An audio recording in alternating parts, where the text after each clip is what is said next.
Jima atau bersetubuh adalah kewajiban istri. Karena kewajiban istri maka menjadi hak bagi suami. Jadi jima itu bukan kewajiban suami tetapi haknya suami. Ini kalau menurut mazhab Imam Asy-Syafi'i. Adapun hukum jima menurut mazhab yang lain maka bisa kita nukilkan di dalam kitab Al-Fiqhu 'alal Madzahibil Arba'ati, fikih atas mazhab 4 li Syekh Abdurrahman Al-Jazairi, miliknya atau yang ditulis oleh Syekh Abdurrahman Al-Jazairi. Beliau berkata, Al-Hanafiyatu qalu.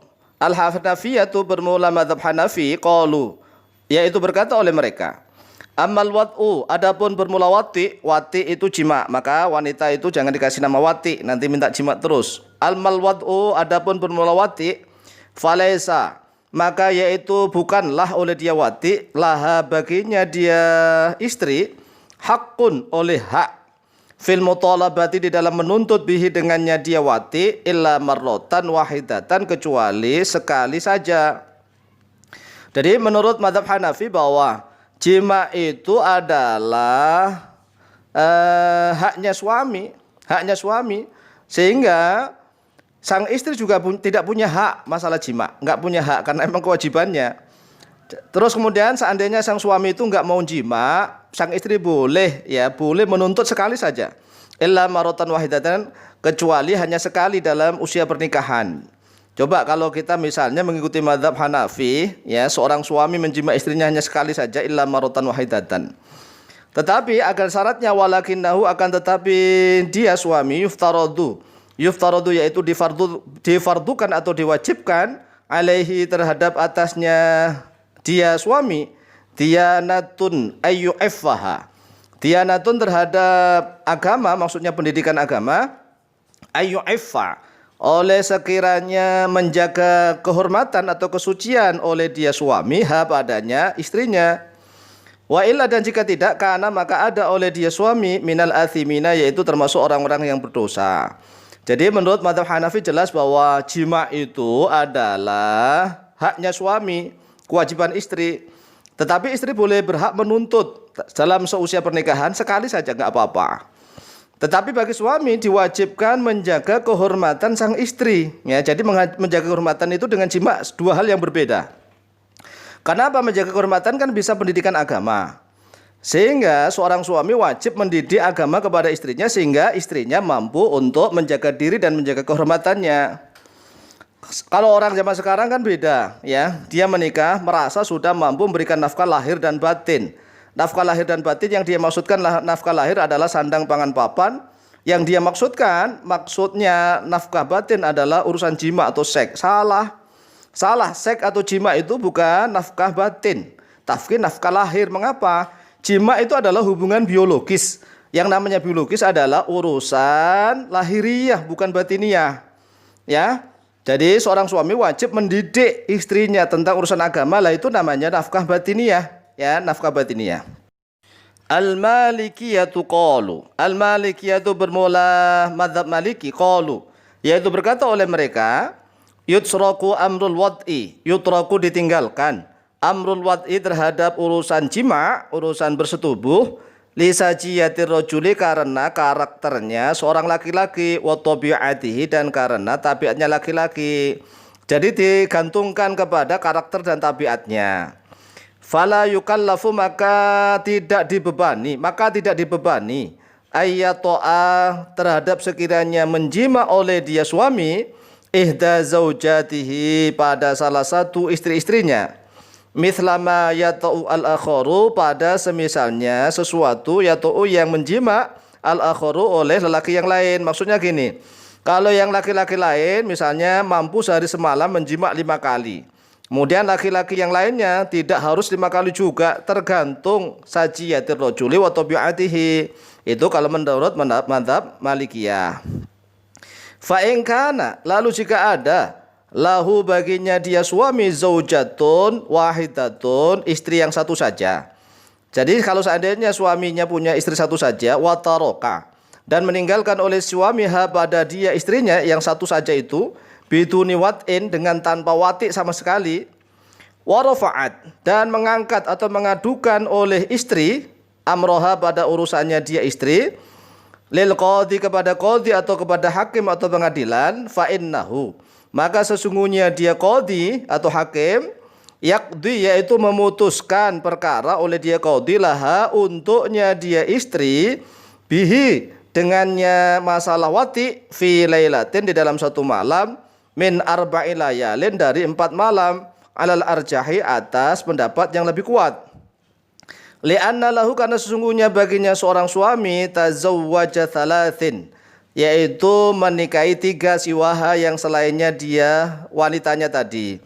Jadi kalau seandainya si istri nggak pernah dijima sama sekali, satu-satunya istri, kemudian istrinya mengadukan hal tersebut kepada pengadilan, maka hendaklah pengadilan memberikan hukuman ya putusan bahwa sang suami hendaklah menjima istrinya itu ya minimal 4 hari sekali lah, 4 malam sekali. Dengan pertimbangan karena memang seorang suami itu memiliki hak untuk memiliki 4 istri. Sedangkan istrinya kan satu-satunya, ya minimal lah 4 malam sekali dikasih jatah untuk jima. Al-Hanabilatu qalu. Al-Hanabilatu bermula mazhab Hanabi, itu maksudnya Hambali.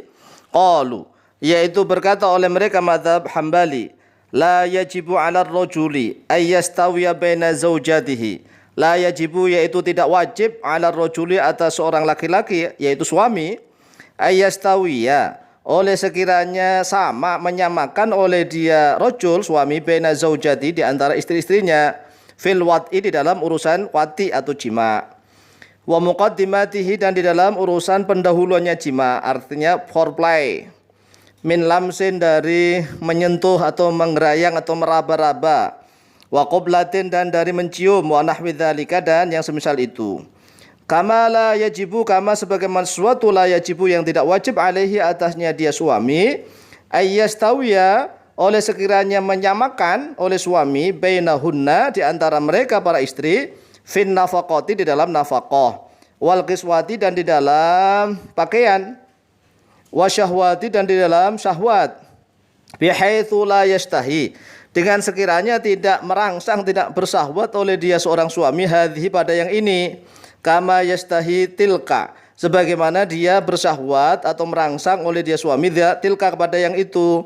Jadi tidak harus sama, yang satunya misalnya syahwatnya besar dengan si cewek satunya, istri satunya, yang satunya strumnya agak kecil, ya nggak apa-apa gitu ya, tidak harus sama. Seandainya misalnya dengan istri satunya strumnya 60 watt, satunya harus 60 watt, ya enggak begitu. Wa yajibu alaihi, ini menurut mazhab Hambali, wa yajibu dan wajib alaihi atasnya dia suami ayyato'a oleh sekiranya mewati menjima zaujatahu pada istrinya. Kalau menurut mazhab Hambali, jima itu wajib bagi suami. Ayatu zaujatu oleh sekiranya mewati atau menjima oleh istrinya zaujatahu pada istrinya fi kulli arba'ati ashhurin di dalam setiap 4 bulan. 4 bulan tapi marrotan ya pada sekali saja. Jadi minimal lah seorang suami itu menjima istrinya minimal selama 4 bulan sekali saja. Sekali aja enggak apa-apa. Illam yakun adatun jika tidak ada oleh suami adatun oleh bilangan istri, maksudnya enggak apabila dia tidak memiliki 4 istri. Wahya muddatul ila'i bermula dia masa 4 bulan itu adalah masanya ila ya. Jadi kalau bisa suami itu jangan sampai lebih dari 4 bulan menjima istrinya walaupun sekali saja. Kemudian asy-Syafi'iyatu qalu, asy-Syafi'iyatu bermula mazhab Syafi'i qalu yaitu berkata oleh mereka Syafi'iyah la yajibu ala zauji tidak wajib atas suami ayyastawiya oleh sekiranya menyamakan oleh suami baina zaujatihi di antara istri-istrinya. Jadi enggak wajib fil wat'i di dalam wati di dalam jima wala fil istimta'i dan juga tidak di dalam senang-senang bimuqaddimatihi dengan pendahuluannya jima atau foreplay wala fil kiswati dan juga tidak harus sama di dalam pakaian wan nafaqati dan di dalam nafkah yang lain.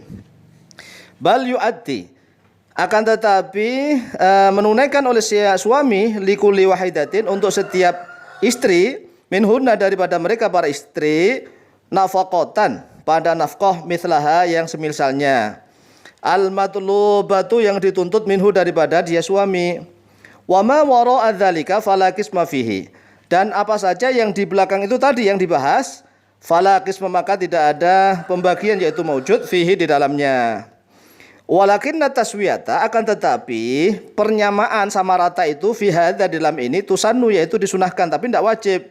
Jadi kalau bisa memang laki-laki disunahkan untuk menyamakan urusan macam-macam itu di antara para istri-istrinya, tapi tidak wajib. Walaysa lil mar'ati, walaysa, dan tidak ada lil mar'ati bagi seorang wanita, perempuan istri, al haqqu, oleh hak, fi mutalabatir rajuli, di dalam menuntut laki-lakinya atau suaminya bil wat'i, pada urusan jima. Jadi hampir semua ulama sepakat ini ya, nggak ada bagi seorang istri itu nuntut masalah jima. Ala rajihi, atas pendapat yang lebih kuat.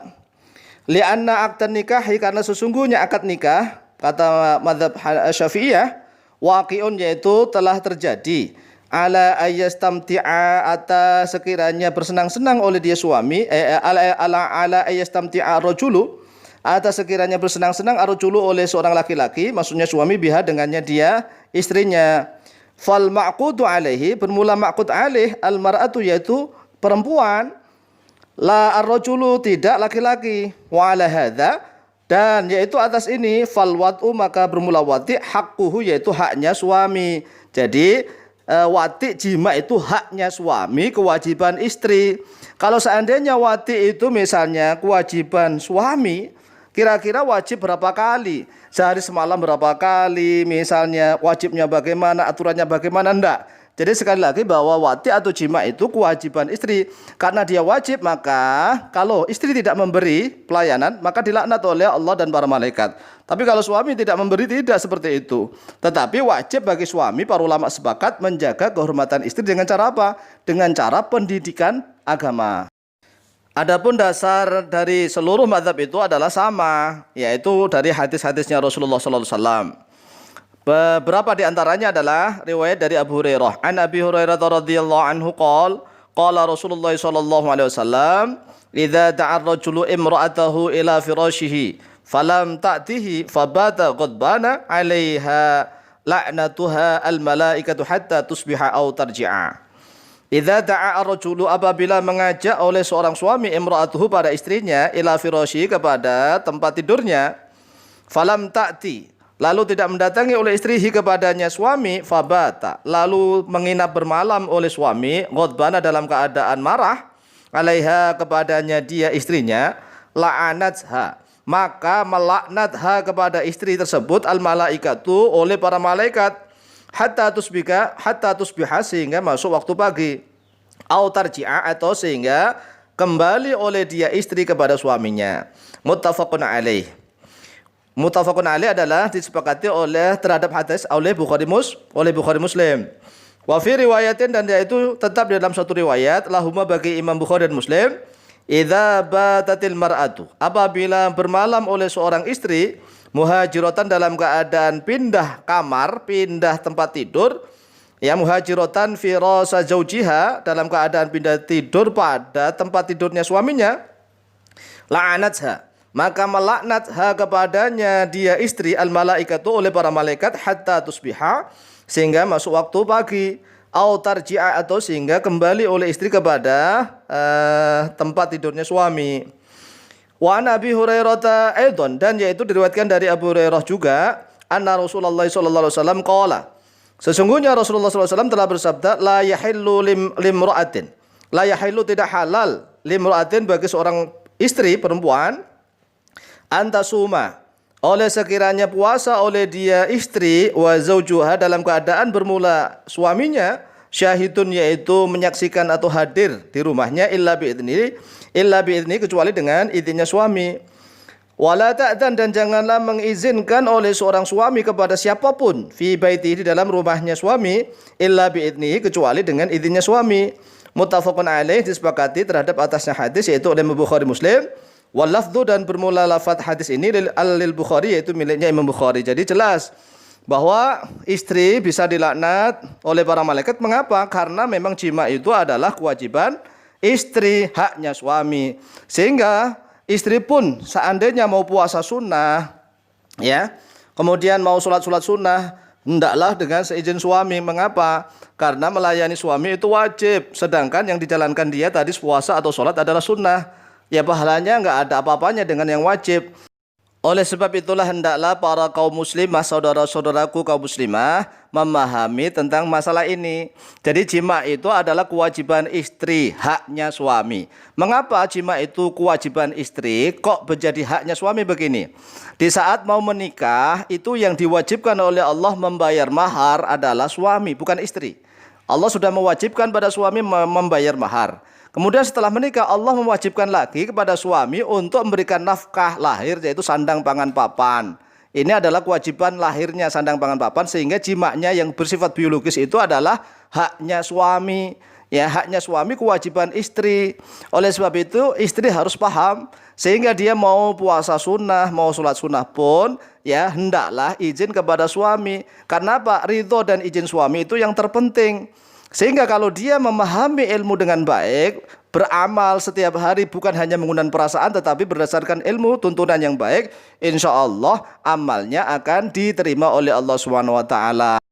Oleh sebab itulah para istri Rasul zaman dahulu setiap mau tidur itu selalu bersuci, berwudu, kemudian menggunakan parfum, pakai wangi-wangian, memakai baju yang siap tempur. Ya jangan niru wanita-wanita yang tidak punya ilmu. Mau tidur baunya nggak karu-karuan, nggak berdandan. Dia menggunakan prinsip pedagang.